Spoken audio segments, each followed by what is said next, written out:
కొత్త కావ్యాలు చదవాలి, కొత్త పుస్తకాలు చదవాలి తప్ప అవతార పురుషులు ఎవరో కొందరు ఉంటారో వారికి వస్తుంది, మనకి రాదనే అవిశ్వాసం వదిలిపెట్టండి. ఇవాళ మీ దగ్గర కూర్చుని 285 అవధానాలు చేసి 6 శతావధానాలు చేసి ఒక ద్విశతావధానం చేసి ఫలానా పండితులు సాక్షిగా సహస్రావధానం చేసి 1000 పద్యాలు ఏకధాటిగా అప్పగించిన వాడు 10వ తరగతి పరీక్షల్లో ఓసారి తప్పాడు. నన్ను నమ్మండి, నేను 2వ ఉత్తీర్ణుడు. మీ పిల్లలు ఎవరైనా పరీక్ష తప్పితే మందలించకండి, అదేం ప్రమాదం కాదు. ర్యాంకులు రాకపోతే మందలించకండి, అదేం ప్రమాదం కాదు. వాళ్ళలో ఒక మహాశక్తి దాక్కుని ఉంది. ఈ ర్యాంక్ ఒక్కటే శక్తి కాదు.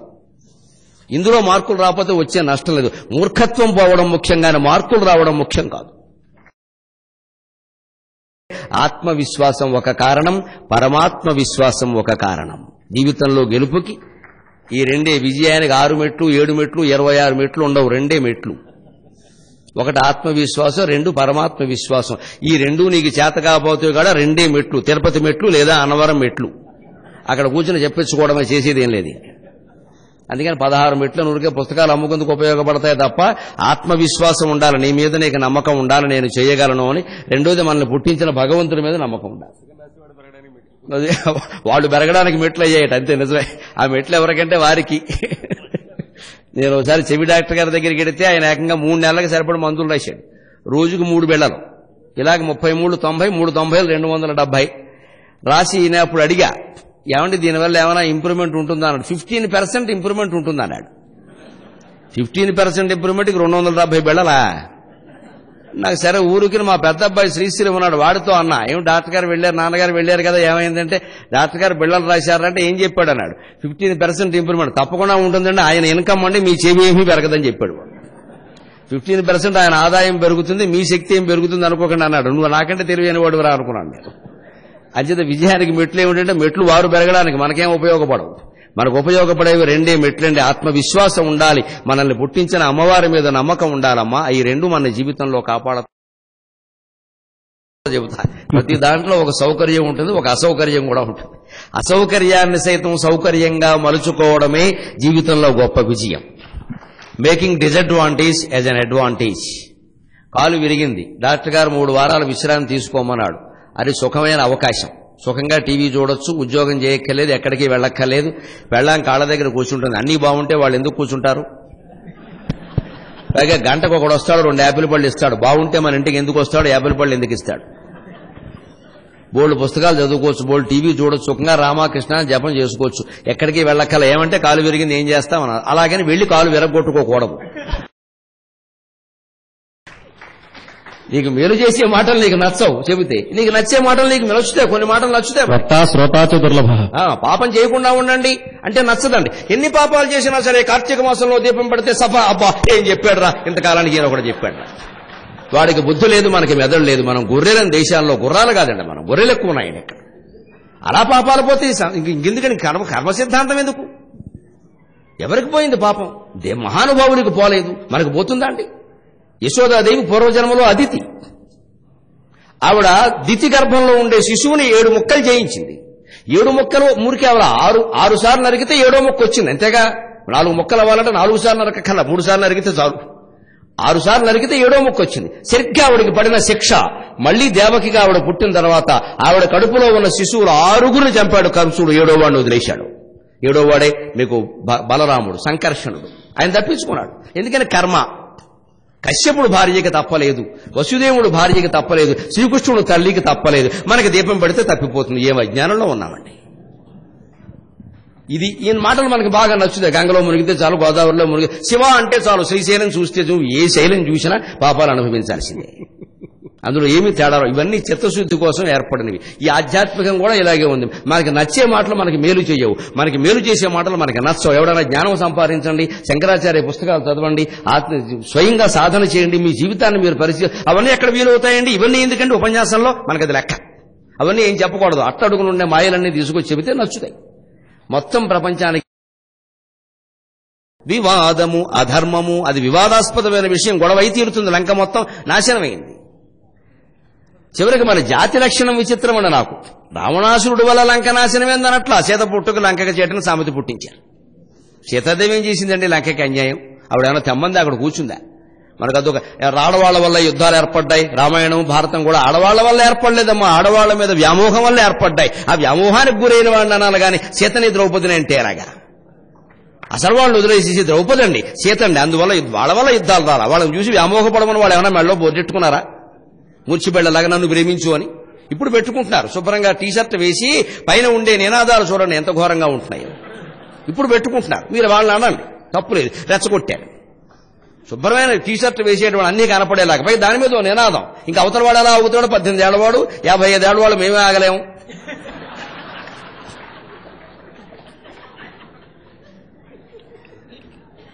అప్పుడేమో ప్రభుత్వం వారు రక్షణ కల్పించాలి, మంచిది. మనిషికో 2 పోలీసులు ఎడతారు అక్కడ, అప్పుడు వాళ్ళ వల్ల ప్రమాదం వస్తుంది. ముందు ఇది మారాలండి, ఇది మారాలి. ఇంత బహిరంగమైన వేషధారణ పనికిరాదమ్మా. మొహమాటం వల్ల నా కూతుళ్లుగా భావించి చెబుతున్నా, చాలా తప్ప వేషం అది.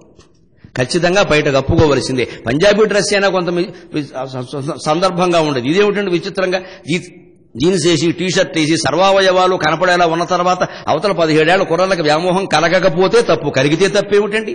ఆశ్చర్యం ఏమిటండి? ఉప్పు కారం తినడం లేదా? మనిషి కాదా? అందుకని మన జాగ్రత్తలో మనకు ఉండద్దా? మగాడు ఉన్నట్టు మేము ఉంటామంటే మగాడుగా అవి లేవు, నీకు ఉన్నాయి, చూసుకోవద్దా?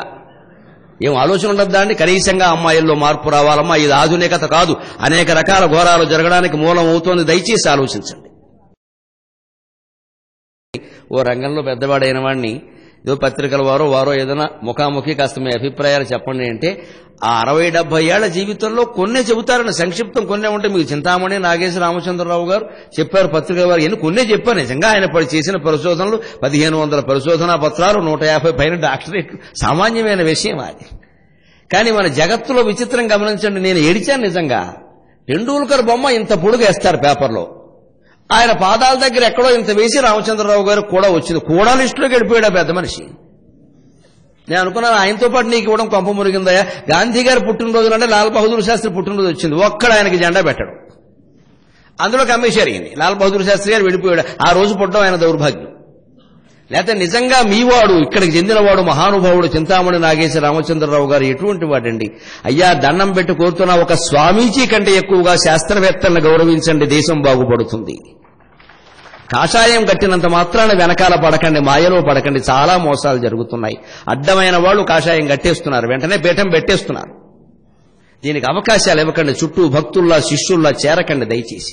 మాయలో పడకండి. గొప్ప శాస్త్రవేత్త, ఐఏఎస్కి క్యాంపస్ లో ఉన్నవాడు, మహానుభావుడు. ఎన్ని పదవులు తిరస్కరించిన బెంగళూరులో ఉద్యోగం చేస్తానని చెప్పాడు ఆయన.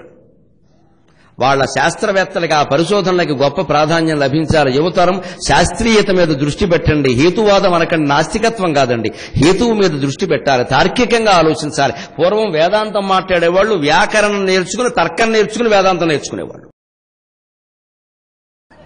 అది ఆట. చిరునవ్వు చెదిరిపోవక సరసంముగ సాగజేయు సమరం విధియే. ఎంత క్లిష్టంగా నిషిద్ధాక్షరలో సమస్యలో ఇరుక్కుపోయినా ముఖం మీద చిరునవ్వు చెదరకుండా ఉంటే ఆలోచనలు అవే వస్తాయి. జీవితంలో కూడా ఎంత నిరాశ నిస్పృహ వచ్చినా కాలిమి కాలేసి ఫ్యాన్ 5లో పెట్టేసి నవ్వుతూ కూర్చోండి, 5 నిమిషాల్లో ఆలోచన వస్తుంది. అందుకని దుఃఖం వచ్చింది కదా అని శుభ్రంగా నల్లబట్టలు కట్టుకోవడం, ఆ నైటీ పొద్దు రాత్రి వేసిన నైటీ పొగలు కూడా అదే కట్టుకోవడం, దాంతోనే పడుకోవడం, ఏడుపు మొహం వేసుకోవడం ఉంటే అసలు ఉన్న బుద్ధి కూడా పోతుంది. శుభ్రంగా తలంటూ వేసుకోవాలి, ఇష్టమైన చీర కట్టుకోవాలి, హాయిగా లెగ్గాన్ని లెగ్గేసి ఫ్యాన్ 5లో పెట్టేసి నాకేంటి అన్నట్టుగా ఉండాలి. దెబ్బకి 5 నిమిషాలు నీకు పరిష్కారం అవుతుంది సమస్య. మనస్సు చురుగ్గా ఉన్నప్పుడు మంచి ఆలోచనలు వస్తాయి, సమస్యల పరిష్కారాలు అవుతాయి.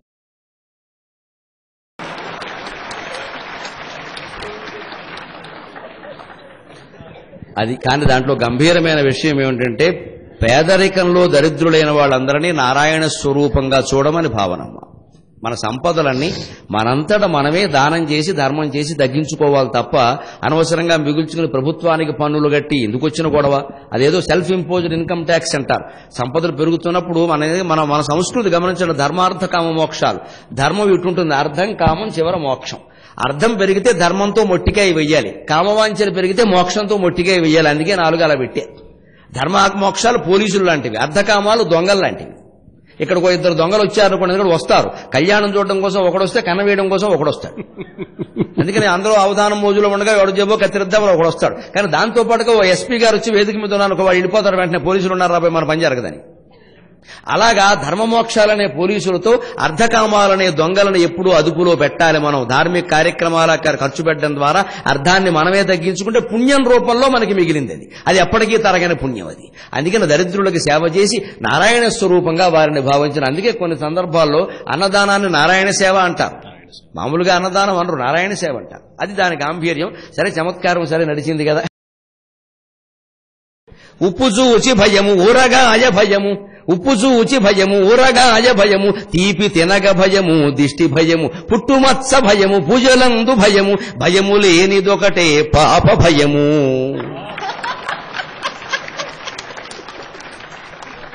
అన్నింటికి భయాలే మనకి. పాపం చేయడానికి భయం. 100 కోట్లు మింగేయడానికి ఎవడు భయపడట్లేదు దేశంలో, హాయిగా మింగేస్తున్నారు. పైగా అందరూ అలా ఉన్నప్పుడు మనం అలాగే ఉండాలి. మరి ఇప్పుడు ధర్మ సందేహాలు మమ్మల్ని ఎవడు అడగడే? ఎవరి లంచం తీసుకోవచ్చాను ఒక్కడ అడగలేదండి, అక్కర్లేదండి. తీసుకున్న లంచం ఈశాన్యంలో పెట్టాలా, ఆగ్నేయంలో పెట్టాలా? ఎందుకు ఆ ధర్మశాస్త్రం? లంచం తీసేసుకుంటావు, తీసుకున్న లంచాన్ని ఎక్కడ పెట్టాలని అడుగుతావా? ఇంత లోకువైందండి వాస్తు, జ్యోతిష్యం సమస్తం కూడా.